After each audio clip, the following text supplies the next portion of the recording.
Dans ce journal, on va s'intéresser à cette campagne de sensibilisation sur le mariage précoce et forcé. En Côte d'Ivoire, 12% de femmes étaient déjà en union avant même d'atteindre l'âge de 15 ans, des chiffres qui datent de 2012. Au chapitre littérature, Seconde épouse, c'est le titre du roman dont on parlera au cours de ce journal. L'auteur Yasmine Adjami y décrit une histoire vraie, la sienne. À Lagos, capitale du Nigeria, on bâtit une ville sur l'océan. 250 000 logements sont prévus. Il s'agit de l'un des plus grands chantiers immobiliers d'Afrique. Bonsoir à tous et merci de vous informer sur RTI2. On commence par ces chiffres. En Côte d'Ivoire, 12% de femmes sont en union avant même d'atteindre l'âge de 15 ans. Les chiffres de l'enquête EDS datent de 2012 et pourtant, en Côte d'Ivoire, l'âge minimum pour le mariage des femmes est fixé à 18 ans. Vu les conséquences que provoque cette situation sur la santé de la jeune fille, son éducation et son épanouissement, l'Association pour la protection des droits de l'enfant a organisé une campagne de sensibilisation. C'était hier dans la commune d'Adjamé. Estelle Brou et Patricia Omo. Lutter contre le mariage précoce et forcé, c'est l'objectif de l'ONG Association pour la protection des droits de l'enfant. Un vaste programme d'action de lutte contre les violences faites à l'enfant est entrepris.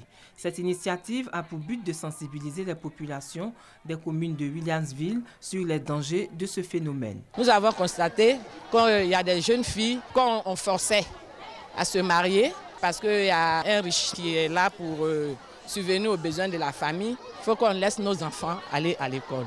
Les raisons telles que la pauvreté, les pratiques traditionnelles, la religion entre autres, expliquent la montée de ce phénomène. Les jeunes filles disent non au mariage précoce. Pour elles, cette cérémonie trouve tout son sens. Je pense que le mariage forcé n'est pas une bonne chose. Les parents ne doivent pas nous forcer. On doit décider par nos propres gains de se marier. 14 millions de filles de moins de 18 ans sont mariées chaque année dans le monde.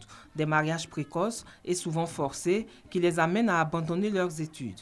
À travers cette campagne de sensibilisation, l'ONG Association pour la protection des droits de l'enfant veut sensibiliser les leaders d'opinion et les parents à dire non au mariage précoce. Hier 26 novembre, c'était la journée internationale dédiée aux enfants de la rue, une journée pour alerter et sensibiliser l'opinion publique et les décideurs sur la situation de ces enfants entre 8 et 18 ans qui sont exposés en permanence au danger. Selon l'UNICEF, un enfant sur 5 vit dans la rue. En Afrique, ils sont 30 millions à vivre dans la rue. Yasmine Kanga et Patricia Oumou. Il est 22 heures. Dans cette ruelle, des enfants âgés de 9 à 16 ans qui dorment presque à même le sol, des cartons servant de lit pour passer la nuit. Ces enfants sont devenus, au fil des mois et des années, des personnes qui passent leur temps dans la rue, travaillant et vivant dans cet espace. Je suis qui a jamais. Ça fait 1 an ici là. Je vends le titre, je suis venu dans la rue pour venir me chercher. Mes parents savent que je suis dans la rue.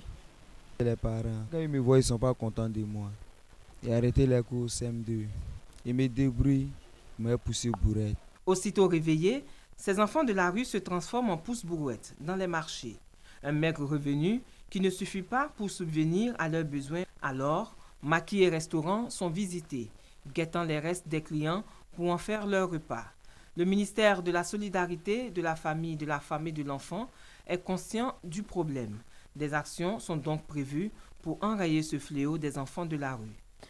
La stratégie qui va être élaborée va parler des sanctions parce qu'il faudra tôt ou tard qu'on arrive à mettre chaque parent devant sa responsabilité parce que la rue n'a jamais enfanté. Un enfant, on peut toujours le recadrer. Un enfant sur 5 vit dans la rue. Ce 26 novembre, journée hommage aux enfants de la rue, est donc l'occasion d'interpeller parents et gouvernants pour un meilleur encadrement et protection des enfants. On va parler à présent des préparatifs des Journées ivoiriennes de l'artisanat. L'événement qui sera à sa première édition est prévu du 12 au 21 décembre prochain. Cette plateforme est initiée par le ministère de l'Entrepreneuriat national et de la promotion des PME et de l'artisanat. Nou Sangaré et Serge Koléa. Le secteur de l'artisanat constitue l'un des plus grands pourvoyeurs d'emplois en Côte d'Ivoire. Environ 40% de la population active, selon le ministère de l'Entrepreneuriat national, de la promotion des PME et de l'artisanat. Maillon essentiel de l'économie, ce secteur rencontre cependant d'énormes difficultés, entre autres la promotion des produits artisanaux et leur commercialisation. Les journées ivoiriennes de l'artisanat vont permettre d'apporter des solutions à toutes ces questions. Nous avons la chance d'avoir un artisanat qui est dynamique, un artisanat qui peut créer des emplois, qui peut créer de la richesse et qui peut faire reculer la pauvreté dans notre pays. Il va falloir encadrer, professionnaliser puis moderniser pour que l'artisanat puisse prendre sa place dans le développement de notre pays. Donc je souhaite que cette année, que les Ivoiriens, tous ceux qui vont venir à Bassam, aient le souci d'acheter un produit de l'artisanat pour offrir à ceux qui leur sont chers en cette fin d'année. Promotion de l'excellence des produits de l'artisanat ivoirien, c'est autour de ce thème que vont se retrouver les participants. Plus de 150 artisans et des centaines de visiteurs sont attendus. Ces journées, qui se tiendront du 12 au 21 décembre prochain à Grand Bassam, seront marquées également par le lancement des activités du Centre de ressources professionnelles API CRP. Principale mission de ce centre, promouvoir les produits ivoiriens à travers des galeries virtuelles. Les conducteurs de véhicules de transport en commun en recyclage, ils sont au nombre de 200 à bénéficier de cette formation proposée en vue de leur perfectionnement au volant. Patricia Omou et Estelle Brou. Des chauffeurs consciencieux, disciplinés, courtois et respectueux des règles de conduite. 200 chauffeurs de taxi, de Gbaka et de Woro Woro sont maintenant prêts à relever ce défi après un recyclage de 3 mois. Ce que j'aimerais dire à mes frères, de conduire bien, de respecter les clients. Moi, en tout cas, quand je roule aussi, ils sont trop contents de ma conduite, ils sont trop contents de mon travail. Être courtois au volant, ça va respecter les clients, être tolérant sur la route. Vraiment, j'ai appris ça. C'est ce que je vais mettre à pratique. Les chauffeurs assurent à plus de 80% le déplacement des biens et des personnes, d'où l'intérêt d'une bonne formation des acteurs de cette profession. Nous comptons à terme former 2000 chauffeurs. L'objectif, c'est d'amener tous les chauffeurs à être au même niveau, à être bien formés, pour que la Côte d'Ivoire ait une belle image à travers eux. Le problème de l'encombrement, très souvent, est lié à l'indiscipline des chauffeurs. Et ceux qui sont souvent indexés, c'est les chauffeurs donc, de Wara, des taxis-compteurs de Gbaka. C'est important qu'il faut vulgariser beaucoup ces formations de recyclage pour avoir des chauffeurs nouveaux, donc pour un pays émergent. Voilà. Les chauffeurs recyclés seront suivis sur le terrain par un cabinet de formation. La sensibilisation, le comportement, le civisme, le savoir-faire, le respect des clients, etc. C'est pourquoi quand vous regardez les Gbaka, ils sont 8, il y a de la place derrière. Ils vont prendre des passagers et on va voir comment ils vont se comporter. Ces taxis, Gbaka et Woro Woro, sont reconnaissables par ce message écrit sur la portière « Conforme ». Une conformité qui fait d'eux des professionnels. D'autres formations de chauffeurs sont prévues dans toutes les communes d'Abidjan.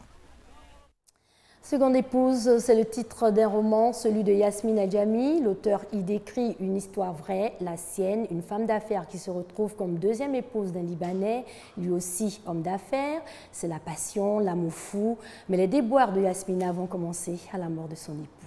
Éric Goré et Serge Coléa. Publié en 2012, le livre « Seconde épouse » relate des faits réels vécus par l'auteur. Cet ouvrage de 175 pages est le témoignage de Yasmine Adjami sur sa vie.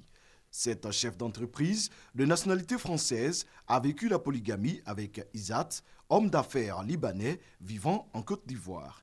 Izzat a déjà 3 enfants lorsqu'il épouse Yasmine Adjami. De leur union va naître un 4e enfant. 7 mois plus tard, l'homme décède. Commence alors l'enfer pour la seconde épouse. Yasmine est répudiée par sa rivale, interdite d'assister aux obsèques de son époux. L'œuvre revient sur ce passé douloureux tout en dénonçant certaines pratiques. Se dévoiler, se mettre à nu pour un chef d'entreprise. Aujourd'hui, je pense que la cause elle est trop importante pour ne pas oser dire les choses. Et je pense que ça peut aider aussi pas mal de femmes dans ma situation. Et voilà, ça en vaut les enjeux.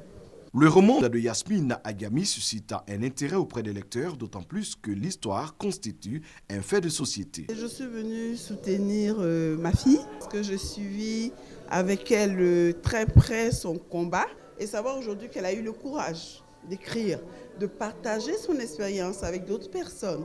Seconde épouse montre aux lecteurs et lectrices les relations parfois conflictuelles dans une famille polygame, surtout lorsqu'il s'agit de succession. En bref, une semaine après l'attentat contre l'hôtel Radisson Blu de Bamako, 2 suspects ont été arrêtés par les forces spéciales maliennes. Les 2 suspects présumés sont soupçonnés d'avoir eu des contacts avec les 2 assaillants lors de la prise d'otages. Pour rappel, l'attaque du 20 novembre revendiquée par 2 groupes djihadistes a fait 20 morts et a poussé les autorités à instaurer l'état d'urgence dans le pays. En image, le souverain pontife est en Ouganda aujourd'hui pour la 2e étape de son périple en Afrique. Avant cela, le pape François a dénoncé les inégalités économiques et l'injustice atroce vécue par les habitants de Kangemi, un bidonville de Nairobi, au Kenya. À Lagos, capitale du Nigeria, on bâtit une ville sur l'océan. 250 000 logements sont prévus. Il s'agit de l'un des plus grands chantiers immobiliers d'Afrique. Une ville dans la ville, mais une ville bâtie sur l'océan. Le projet d'Éco-Atlantique est le plus grand chantier immobilier d'Afrique. D'ici une quinzaine d'années, près de 250 000 logements émergeront de ces 500 hectares de terre gagnés sur le golfe de Guinée. Mais avec la montée du niveau mondial des océans, la crédibilité du projet inquiète. Ici, on est presque en dessous du niveau de la mer. Le point le plus élevé à Lagos est environ à 20 mètres au-dessus du niveau de l'eau. Donc c'est très dangereux de construire une ville sur la mer. Il y a aussi des conséquences sur les courants de l'océan Atlantique, sur le mouvement de l'eau, de l'hydrologie, mais aussi à l'intérieur du lagon et des criques de Lagos. Embouteillage, démographie galopante et 10 000 tonnes de déchets à traiter par jour. La capitale économique du Nigeria souffre de tous les maux d'une mégapole. Un défi écologique de taille pour la municipalité qui a lancé plusieurs projets. Recyclage, transport public, circulation contrôlée, nettoyage des rues. Des initiatives qui se mettent en place avec l'aide de la jeunesse. Lagos est si grande et si agitée qu'on peut s'attendre à ce qu'elle soit très sale. Mais nous avons vraiment besoin de garder la ville propre. À Makoko, gigantesque bidonville construit sur l'eau, pollution rime avec changement climatique. Les communautés de pêcheurs souffrent de la disparition des poissons et des inondations intempestives. Avant, l'harmattan arrivait à un moment précis et on avait une bonne pêche. Mais maintenant, l'harmattan est imprévisible, les saisons sont en retard et elles arrivent d'un coup avec des tempêtes. Les eaux sont polluées et la pêche est mauvaise. On pêchait vraiment beaucoup de poissons, mais maintenant ça a changé. On ne pêche plus comme avant et c'est même difficile pour nous de nous nourrir. Le nord-est du Nigeria, frappé par le groupe islamiste Boko Haram, est aussi gravement touché par le changement climatique. Le lac Tchad frontalier, dont la superficie a diminué de 90% à 30 ans, alimente plusieurs millions de personnes. À l'approche de la conférence des Nations Unies sur le climat à Paris, les problématiques du pays le plus peuplé d'Afrique sont immenses, mais la liste de ces engagements pour le climat n'a toujours pas été indiquée. On termine en bref, et c'est une première en Tanzanie. 20 hauts fonctionnaires qui ne s'étaient pas rendus à l'heure au travail ont été arrêtés. Ils ont été retenus par la police pendant 6 heures sur ordre de leur patron. C'est ici que prend fin cette édition. Merci à vous de l'avoir suivi. Bonne soirée sur les antennes de l'RTI, la marque du service public.